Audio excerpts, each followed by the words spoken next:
This is the Better Life, Better Work show, and I'm your host, Allison Crow. I'm an intuitive life and business coach here to help you create better life and better work. I help super successful people, the recovering overachievers, put the soul back in their lives, and I help soulful people create success. On this show, topics range from the mystic to the logistic, and our content will support your being and your doing while on your path to create better life and better work. More is not better. Better is better. Holy cow, we've made it 90. I was looking at my marketing plan and was sharing in a strategy call with a client about how to create a marketing plan for podcasting, and saw that I was 10 episodes away from 100. Amazing. If you're thinking about starting a podcast, just start.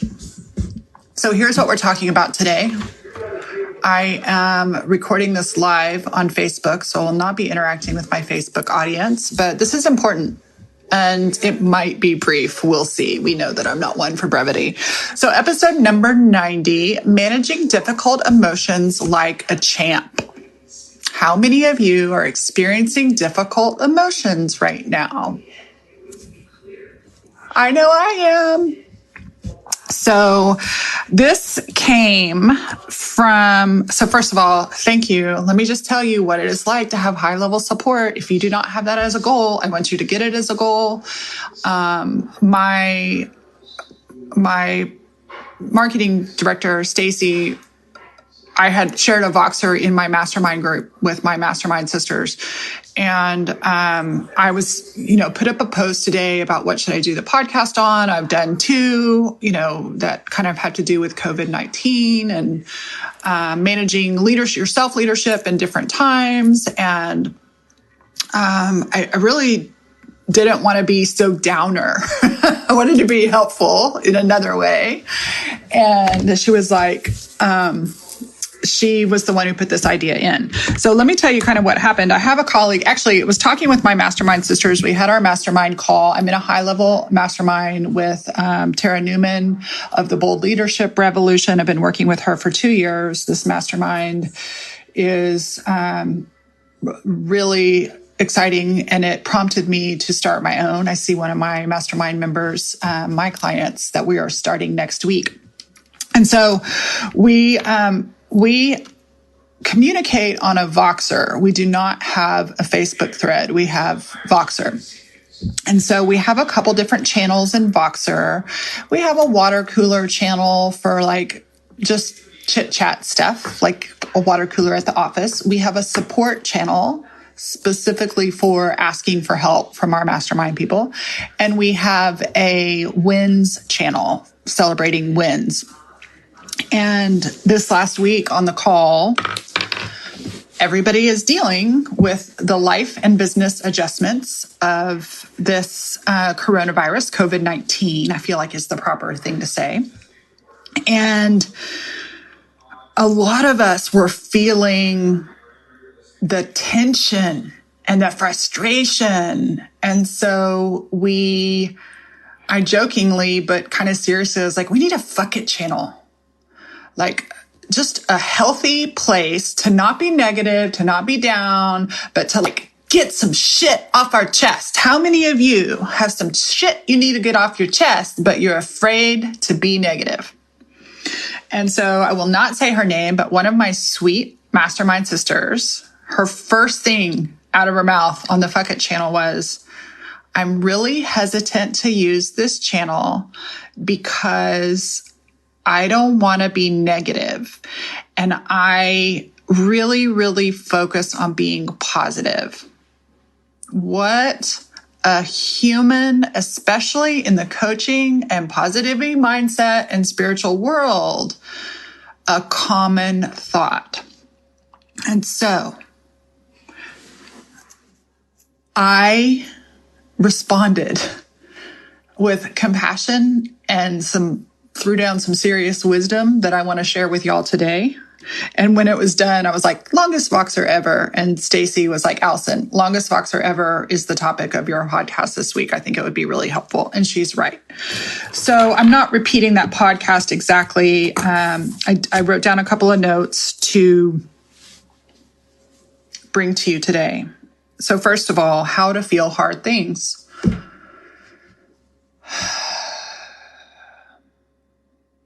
Well, that's not first.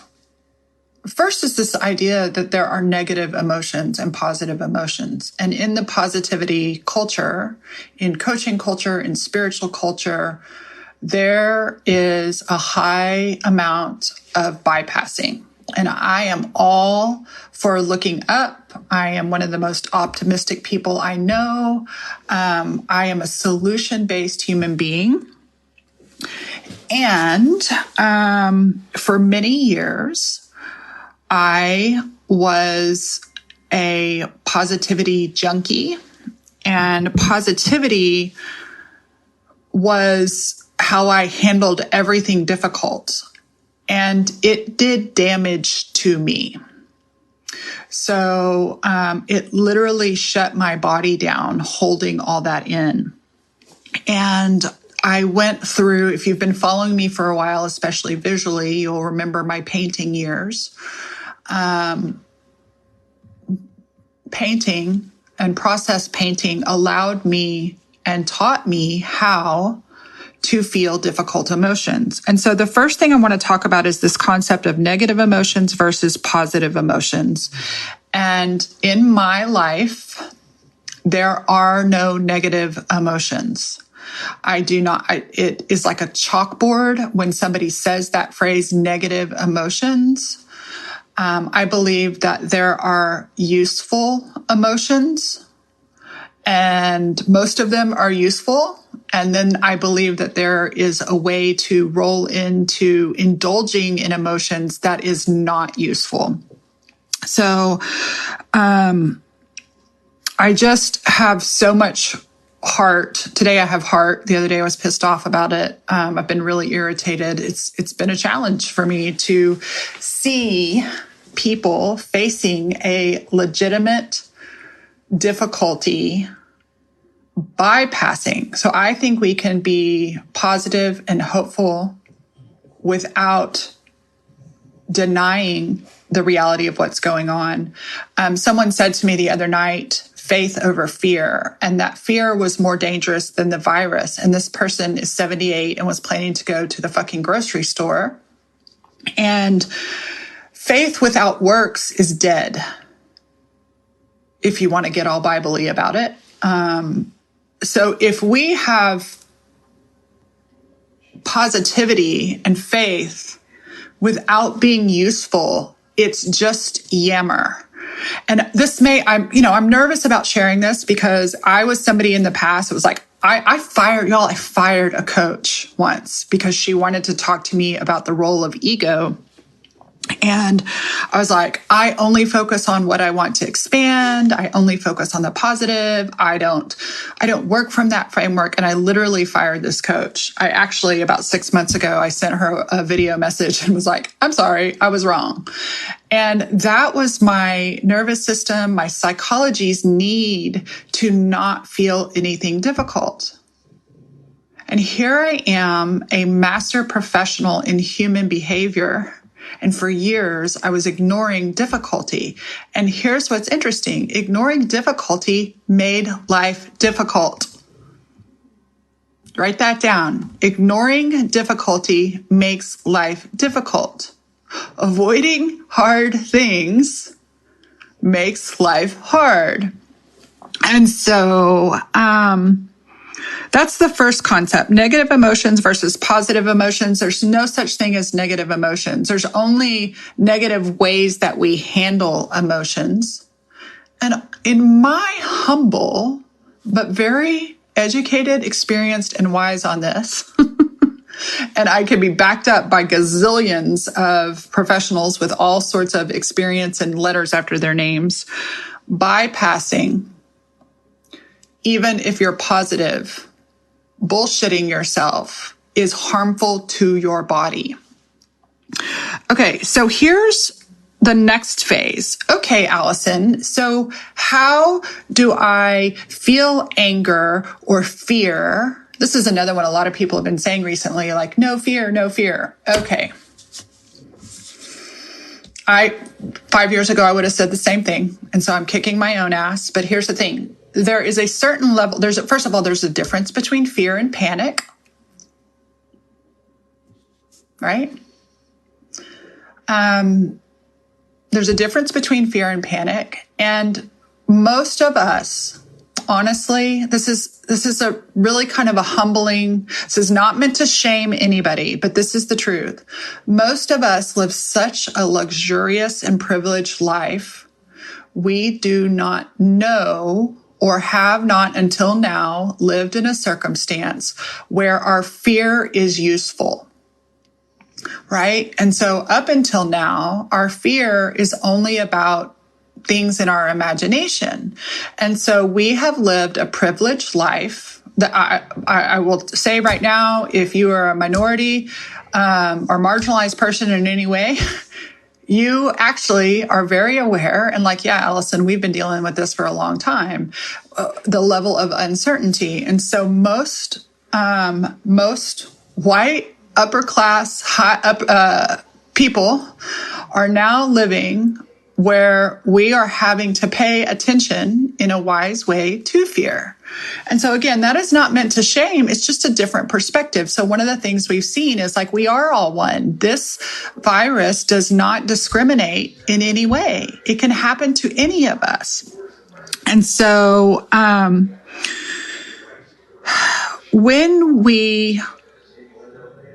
I lost my train of thought, of course. Negative emotions, positive emotions, useful, not useful, positivity, bypassing. Oh, how do we feel difficult things? Okay. So the reality is I just want to shout out my friend Brenda Terry.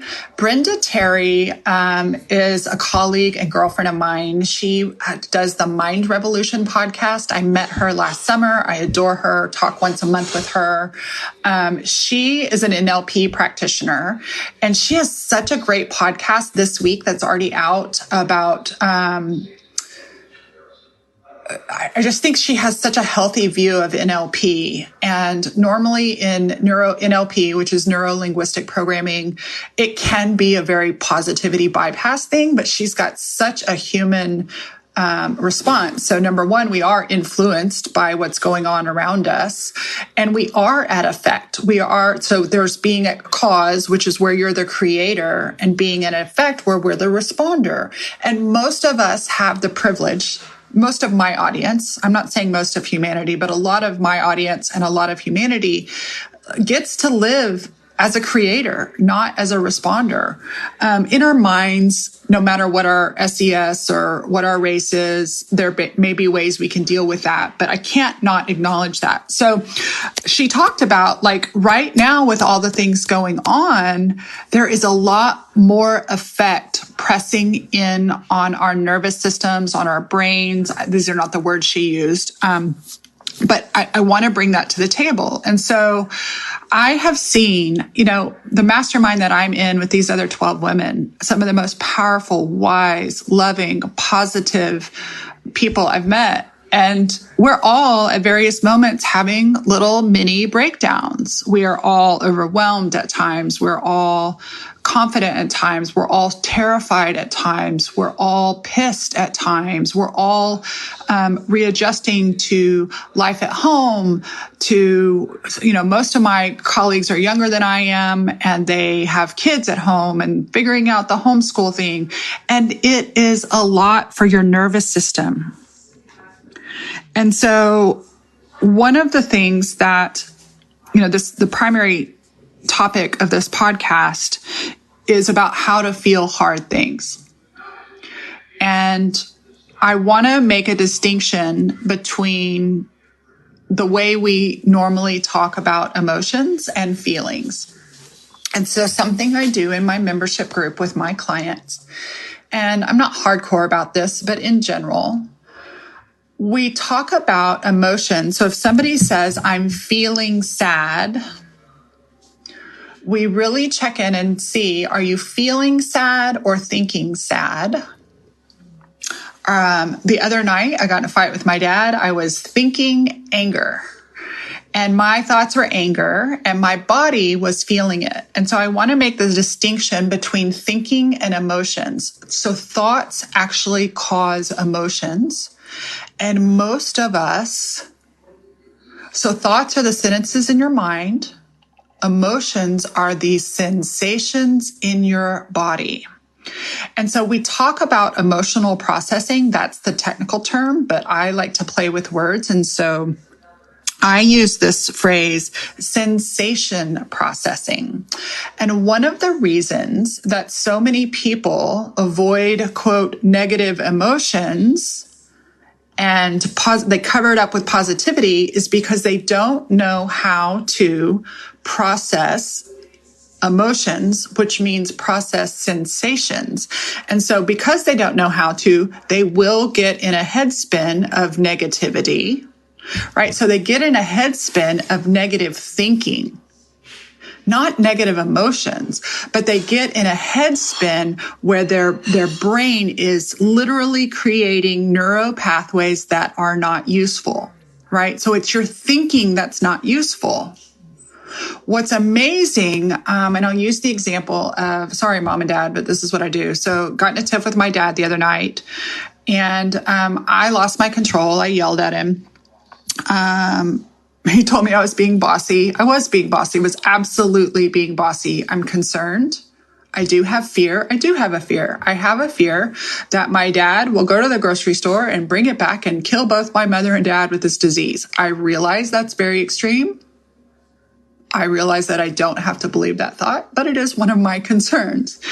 And so when I got mad at him, and one of the reasons I got mad at him was faith over fear. And I was like, well, okay, faith, but then also don't go to the grocery store. And I got furious. And I said, I'm bossy because I care about you. And then I said, I'm hanging up now. And I hung up on him.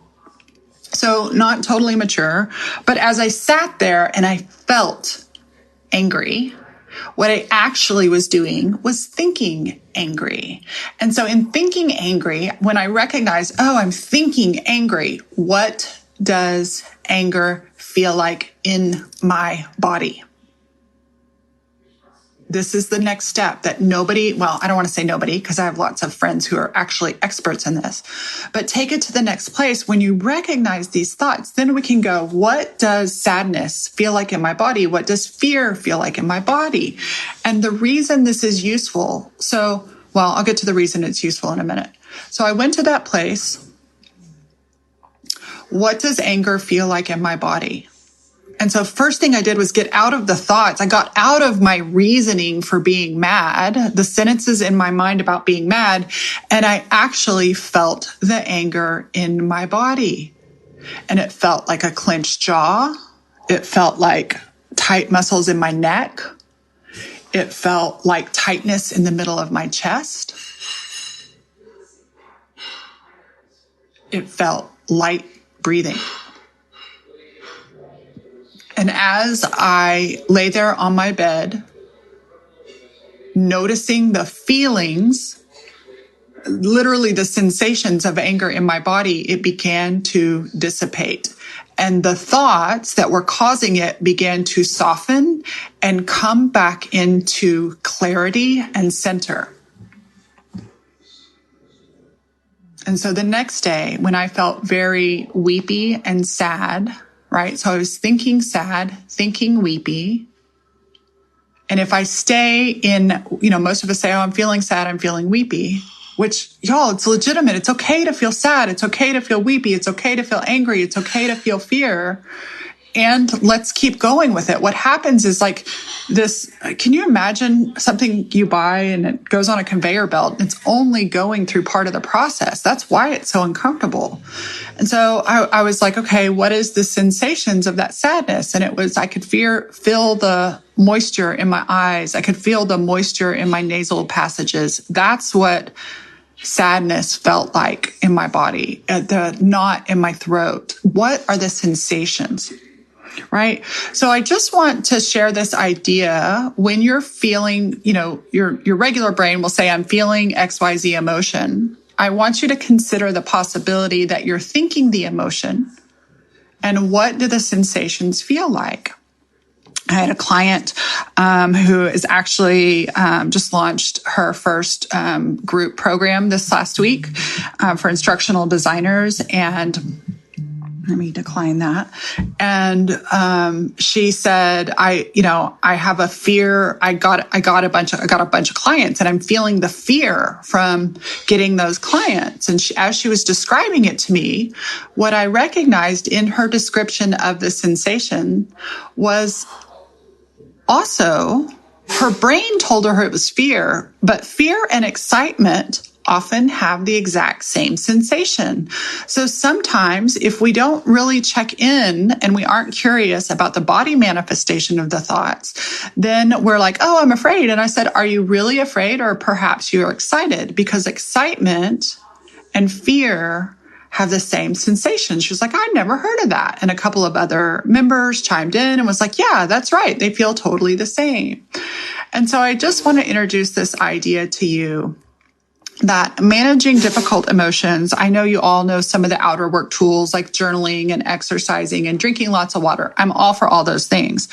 And I'd like to introduce the idea of you thinking about emotions and your brain and your body. So, right? Mind, body, soul, all together, this triad, right? Mind, body, spirit. And I love emotions. I love them. And sometimes they are useful, and they're usually useful when we can slow down and move them through our body. And so what happens after, I'm present to these emotions and I am present to the sensations, I'm able to go back into the thoughts, and instead of ruminate or spin in thoughts that are not useful, I am then able to tap into a creative space. And creativity is where our problems are solved, not positivity. Creativity is where our problems are solved, not positivity. And creativity requires just enough stress and release to begin creating, right? So we can't do it in complete tension, and we can't do it in complete, relaxation is not the word. So we have overactivated and underactivated, right? And so we need just enough cognitive dissonance. Cognitive dissonance is like paradox in thought. And so allowing ourselves to experience the range of difficult emotions and positive emotions in completion actually brings us to a place that fuels creativity.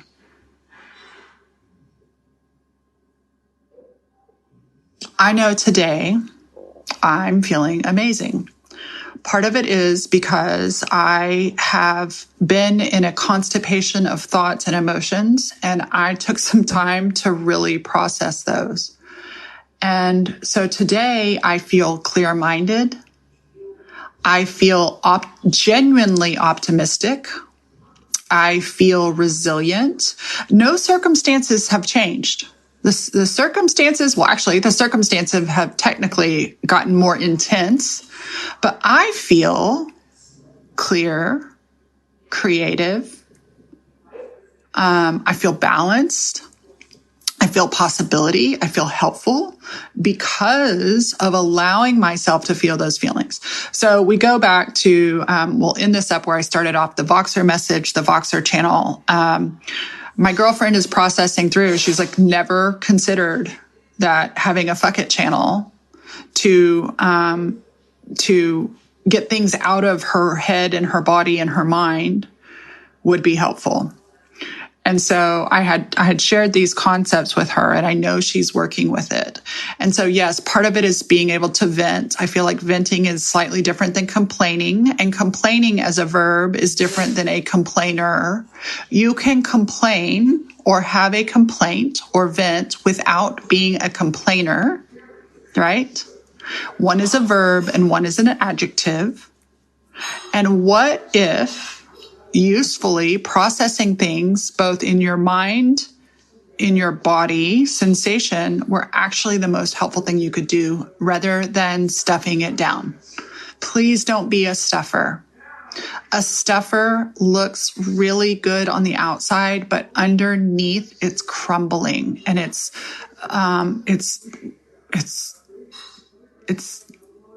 hurtful. That's when it's negative. So I hope this has been helpful. Again, this is not from a place of shame, blame, or guilt. This is just a place of self-awareness, of coming to when I have given power outside of myself. So I used to give power to positivity. I used to give power to prayer. Prayer is tool. Positivity is a tool. But I am the ruler of my body. I am the ruler of my mind.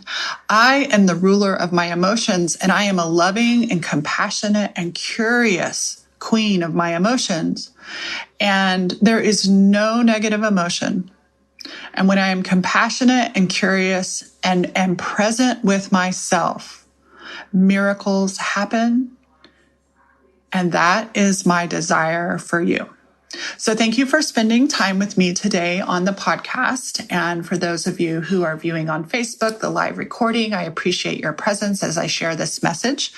I want to let you know that at this time, my coaching membership is actually open. We are really supporting each other during this time. We're supporting each other in life and in business and emotion. It's not necessarily business as usual because there is no usual right now. And I don't believe in shutting down business. I mean, it's certainly awkward to be selling right now, but I know that I am selling something that can be really supportive, that is economically feasible for many people. A lot of my clientele generally spends, $10,000 to $20,000 a year on coaching, and this program is $222 a month. And so if you're interested in having that support, there's also no long term. So if something changes for you economically, you can shift. But I know that right now, my 60 Soulful Success coaching members are rallying around one another. They are supporting each other in life, in business. I am supporting them. It's a very relational program. It's not an information-based program. It's a community-based program and a coaching-based program. And so the doors of that are open. I'm not doing a Las Vegas style launch. I'm just quietly keeping the doors open and raising a flag every now and then saying, if you need a place to be in life and business and need your support team, I know that I am not navigating these things by myself. I am navigating with the strength of my husband, and my sister and my brother and my coach and my mastermind group and the community of leaders that I am in. And I am using all the resources that I have to manage this difficult time in our lives. And I know that weebles wobble and they don't fall down. And today I'm standing up straight and invite you to come and spend some time with me. You can find out more about that at soulfulsuccess.info. And I spell soulful with 2 L's. Soulfulsuccess.info.